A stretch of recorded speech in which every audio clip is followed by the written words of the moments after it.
എല്ലാവർക്കും നമസ്കാരം. ഞാൻ ഡോക്ടർ രഞ്ജിത്ത് രാജ്.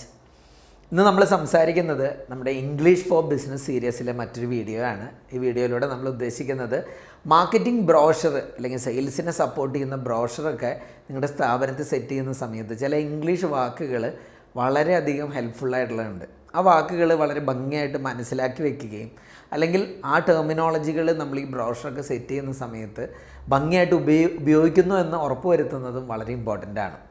ഉദാഹരണം പറയുകയാണെങ്കിൽ നമ്മുടെ സ്റ്റീവ് ജോബ്സ്, ആപ്പിളിൻ്റെ അധികായനായിട്ടുള്ള സ്റ്റീവ് ജോബ്സ്, അദ്ദേഹത്തിൻ്റെ ട്രമൻഡസ് ആയിട്ടുള്ളൊരു മാർക്കറ്റിംഗ് രീതി നമുക്കറിയാവുന്ന. അതുകൊണ്ട് തന്നെയാണ് ആപ്പിളിൽ നിന്ന് ഇത്രയും ഫേമസ് ആയത്. അല്ലാതെ ജസ്റ്റ് ഒരു ലാപ്ടോപ്പോ അല്ലെങ്കിൽ ഫോണോ മാനുഫാക്ചർ ചെയ്തുകൊണ്ട് മാത്രം ആപ്പിൾ ഇങ്ങനെ ആവണമെന്നില്ല. അവരുടെ ആ മാർക്കറ്റിംഗ് രീതിയിൽ നിന്ന് തന്നെ നമുക്ക് ഒരുപാട് പഠിക്കേണ്ടതുണ്ട്. അല്ലെങ്കിൽ ഹോളിവുഡിലൊക്കെ ഫേമസ് ആയിട്ടുള്ള ടോം ക്രൂയിസ്, അവിടുത്തെ മെയിൻ ഫിലിം സ്റ്റാർ ആയിട്ടുള്ള ടോം ക്രൂയിസിനൊക്കെ നോക്കിയാൽ അദ്ദേഹത്തിൻ്റെ ഏതെങ്കിലും ഒരു മൂവി വരുന്ന സമയത്ത് തന്നെ ആ ട്രെയിലർ കൊണ്ട് തന്നെ ആൾക്കാരെ അമേസ് ചെയ്യിക്കാനായിട്ട് ആദ്യം നോക്കാറുണ്ട്. കാരണം ആ പടം എങ്ങനെയായാലും അത് സൂപ്പർ ഹിറ്റ് ആണെന്നുള്ളൊരു ഫീല് ഇനീഷ്യലി ക്രിയേറ്റ് ചെയ്യും. കാരണം ഇവിടെയൊക്കെ അവർ ഞാനിനി പറയാൻ പോകുന്ന ആ ഫ്രേസസ് ഒക്കെ വളരെ ഭംഗിയായിട്ട് യൂസ് ചെയ്യുന്ന ആൾക്കാരാണ്. ഒന്നാമത്തെ പോയിന്റ് കോപ്പി റൈറ്റിംഗ് ആണ്.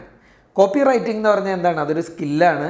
കാരണം ആളുകളെ വളരെ ചുരുങ്ങിയ വാക്കുകൾ കൊണ്ട് തന്നെ അവരുടെ ഹൃദയത്തിലേക്ക് ഒരു ഇടം നേടുന്ന രൂപത്തിലുള്ള നല്ല വാചകങ്ങൾ, നല്ല രീതിയിലുള്ള വളരെ സിമ്പിളായിട്ടുള്ള സെൻറ്റൻസുകളായിരിക്കണം നമ്മുടെ ബ്രോഷറിൽ ഉണ്ടാവേണ്ടത്. വലിച്ചു വാരി നിറയെ കണ്ടൻറ്റ് എഴുതി വെച്ചുകൊണ്ട് ആരും വായിക്കണം എന്നില്ല.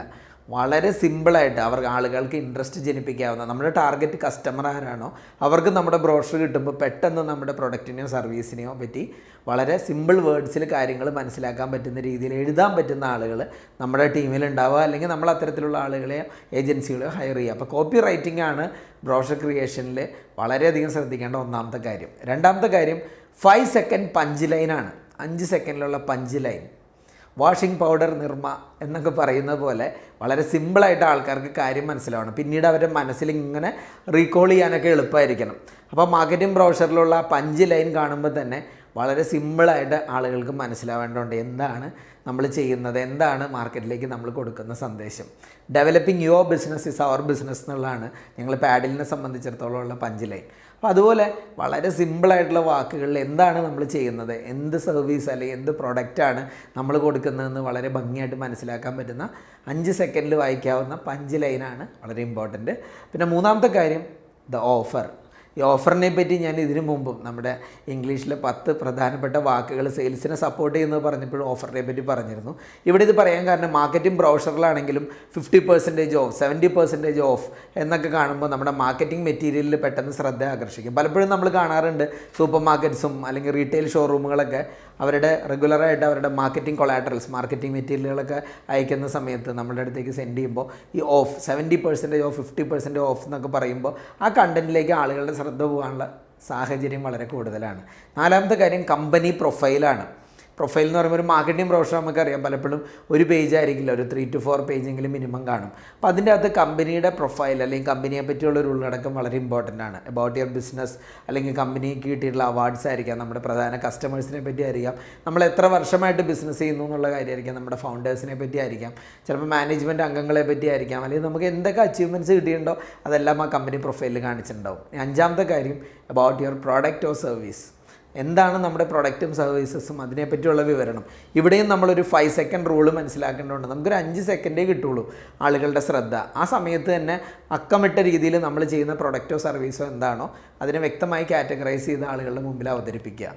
ആറാമത്തെ കാര്യം ടെസ്റ്റിമോണിയൽസ് ആണ്. ടെസ്റ്റിമോണിയൽ വളരെ ഇമ്പോർട്ടൻ്റ് ആയിട്ടുള്ള കാര്യം. എന്താണ് ടെസ്റ്റിമോണിയൽ എന്ന് പറഞ്ഞാൽ നമ്മുടെ നിലവിലുള്ള കസ്റ്റമേഴ്സ് എന്താണ് നമ്മളെപ്പറ്റി പറയുന്നത്, അവർ നമ്മുടെ നല്ലതായി പറയുന്ന കാര്യം അല്ലെങ്കിൽ നമുക്ക് നൽകിയ അംഗീകാരമാണ് ശരിക്കും ടെസ്റ്റിമോണിയൽ. ഇത് തീർച്ചയായിട്ടും നമ്മുടെ മാർക്കറ്റിംഗ് ബ്രോഷറിൽ കൊണ്ടുവരണം. ഇത്ര കാലമായിട്ട് ഇന്ന സ്ഥാപനം ഞങ്ങളുടെ കസ്റ്റമറാണ്, അദ്ദേഹം പറയുന്നത് കേൾക്കും, അല്ലെങ്കിൽ അദ്ദേഹത്തിൻ്റെ വാചകം ചിലപ്പോൾ നമ്മുടെ പ്രൊഡക്റ്റോ സർവീസോ എടുത്തതിന് ശേഷം അവർക്കുണ്ടായിരിക്കുന്ന ക്വാളിറ്റി അപ്ഗ്രഡേഷൻ എന്താണോ അതായിരിക്കും അവർ പറഞ്ഞിട്ടുണ്ടാവുക. അത് ടെസ്റ്റിമോണിയലായിട്ട് കാണിക്കുക. ഏഴാമത്തെ കാര്യം കോർ ടീമാണ്. നമ്മുടെ സ്ഥാപനത്തിൻ്റെ കോർ ടീം ആരാണ്, ഫൗണ്ടിങ് പില്ലേഴ്സ് നമ്മുടെ കമ്പനിയുടെ ആരാണ്, ടോപ്പ് മാനേജ്മെൻറ്റ് ആരാണ്, അവരുടെ എന്തെങ്കിലും ഫോട്ടോഗ്രാഫോ നെയിമോ റെഫറൻസോ പോലുള്ള കാര്യങ്ങൾ ബ്രോഷറിൽ കാണിക്കുന്നത് വളരെ ഇമ്പോർട്ടൻ്റ് ആയിരിക്കും. ദെൻ പ്രൈസിംഗ് ആണ് എട്ടാമത്തെ പോയിന്റ്. പ്രൈസിങ്. കാരണം ബ്രോഷറിൻ്റെ അകത്ത് നമുക്ക് പലപ്പോഴും നമ്മുടെ പ്രൊഡക്റ്റോ സർവീസോ എടുക്കുമ്പോൾ അതിനുണ്ടാകുന്ന കോസ്റ്റ് എത്രയാണ് അതിനെപ്പറ്റിയുള്ളൊരു വിവരണം ആവശ്യമായിട്ട് വരും. പിന്നെ ഒമ്പതാമത്തെ കാര്യം കമ്പാരിസൺ വിത്ത് ദ കോമ്പറ്റീഷനാണ്. ഇതൊരു വളരെ ഇമ്പോർട്ടൻ്റ് ആയിട്ടുള്ള പോയിൻ്റാണ്. പ്രൈസിങ് എന്ന് പറയുന്നത് ചിലപ്പോൾ ഒരു എക്സാമ്പിൾ പറഞ്ഞാൽ നമ്മളിപ്പോൾ ഒരു കൊട്ടയിലുള്ള ആപ്പിൾ മൊത്തം 500 രൂപയ്ക്ക് വിൽക്കുന്നു എന്ന് പറഞ്ഞാൽ ഇത് കുറവാണോ കൂടുതലാണോ എന്ന് എങ്ങനെയാണ് അറിയണം. ഇവിടെയാണ് ഒരു കമ്പാരിസൺ വേണ്ടത്.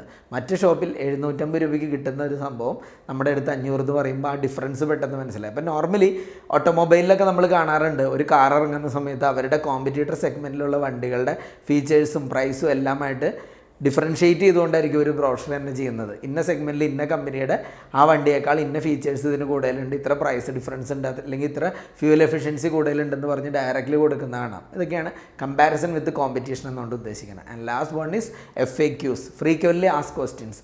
കസ്റ്റമറുടെ മനസ്സിൽ തോന്നാൻ സാധ്യതയുള്ള ആശങ്കകൾ, അവർക്ക് നമ്മുടെ പ്രൊഡക്റ്റിനോ സർവീസിനെ പറ്റി കൂടുതൽ അറിയാൻ ആഗ്രഹിക്കുന്ന സാധാരണ ചോദിക്കാറുള്ള ചോദ്യങ്ങളും അതിൻ്റെ ഉത്തരങ്ങളും കൂടെ അല്പം ഡീറ്റെയിൽ ആയിട്ട് തന്നെ കൊടുക്കുകയാണ്. ഇപ്പോൾ ഉദാഹരണത്തിന് ഒരു വാഷിംഗ് മെഷീൻ ആണ് പ്രൊഡക്റ്റ് എന്ന് വിചാരിക്കുക. അവർക്ക് സാധാരണ അതിൻ്റെ വാട്ടേജ് എത്രയാണ്, അല്ലെങ്കിൽ എനർജി കൺസപ്ഷൻ എത്രയാണ്, അല്ലെങ്കിൽ അതിൻ്റെ മെയിൻ്റനൻസ് എത്ര പീരീഡ് കൂടുമ്പോഴാണ്, ഇങ്ങനത്തെ ചില ബേസിക് ഡീറ്റെയിൽസ് അറിയേണ്ടതുണ്ടാവും. അതായിരിക്കും ചിലപ്പോൾ FAQ ആയിട്ട് കൊടുക്കുന്നുണ്ടാവും. അപ്പോൾ ഈ 10 കാര്യങ്ങളും നമ്മളൊരു മാർക്കറ്റിംഗ് ബ്രോഷർ ഡെവലപ്പ് ചെയ്യുന്ന സമയത്ത് തീർച്ചയായിട്ടും ശ്രദ്ധിക്കുക. കാരണം മാർക്കറ്റിംഗ് ബ്രോഷർ എന്ന് പറയുമ്പോൾ നമ്മുടെ ബിസിനസ്സിന് സപ്പോർട്ടീവാണ്. ഒരു കസ്റ്റമർക്ക് കൊടുക്കുമ്പോൾ അതിൽ നിന്ന് എന്തെങ്കിലും ഒരു വാല്യൂ ഉണ്ടാവണമെങ്കിൽ വളരെയധികം ഹെൽപ്ഫുള്ളാണ് ഈ 10 കാര്യങ്ങളും. തീർച്ചയായിട്ടും ഉപകാരപ്രദമായിരിക്കുമെന്ന് വിചാരിക്കുന്നു. Thank you so much.